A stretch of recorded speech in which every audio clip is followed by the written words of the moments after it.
Hello everyone, আসসালামু আলাইকুম। সবাইকে স্বাগত আমার আজকের রেসিপিতে। আমি আজ বানাবো ঝরঝরে জর্দা সেমাই। তবে সেমাই ছাড়াই আজ আমি জর্দা সেমাই তৈরি করব। চলুন তাহলে দেখে নিই কীভাবে সহজ এই জর্দা সেমাইটা তৈরি করা যায়। প্রথমে জর্দার জন্য বাদাম কিশমিশগুলো ভেজে নেব, তাই 2 টেবিল চামচ ঘি দিয়ে দিলাম কড়াইতে। এবার কুচি করে রাখা বাদাম আর কিশমিশ দিয়ে একটু ভেজে তারপর ঘি থেকে তুলে নেব। জর্দা বা সেমাইয়ে ভেজে দিলে খুব সুন্দর ফ্লেভার হয়। এবার দিয়ে দিলাম 2 কাপ গ্রেট করা গাজর। এতক্ষণে নিশ্চয়ই বুঝে গেছেন আমি এখন গাজরের জর্দা বানাবো। এবার এর মধ্যে দিয়ে দেব আরও 2 টেবিল চামচ ঘি।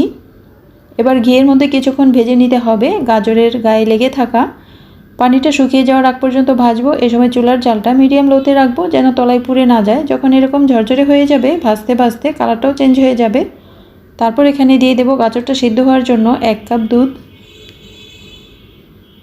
আর দিয়ে দেব চিনি। 1 কাপ চিনি দিয়েছি আমি। যে যেমন মিষ্টি পছন্দ করেন কম বেশি দিতে হবে। এবার দুধ চিনি একসাথে মিশে যাবে কিছুক্ষণ জাল করলে। তারপর দুধটা শুকিয়ে যাওয়ার আগ পর্যন্ত জাল করব। দুধটা শুকিয়ে গাজরগুলো একদম ঝরঝরে হয়ে যাবে। নামানোর আগে দিয়ে দেব ইনস্ট্যান্ট মাওয়া 1 টেবিল চামচ। মাওয়াটা ঘরেই তৈরি করা। কেউ চাইলে ডেসক্রিপশন বক্সে লিঙ্ক দেওয়া থাকবে, প্রয়োজনে দেখে নিতে পারেন। মাত্র 1 মিনিট লাগে এই মাওয়াটা তৈরি করতে। এটা একেবারে ঝরঝরে হয়ে গেছে। ঠান্ডা হলে আরও ঝরঝরে হয়ে যাবে। এবার একটা বাটিতে আমি তুলে ভেজে রাখা বাদাম আর কিশমিশগুলো উপরে দিয়ে দেব।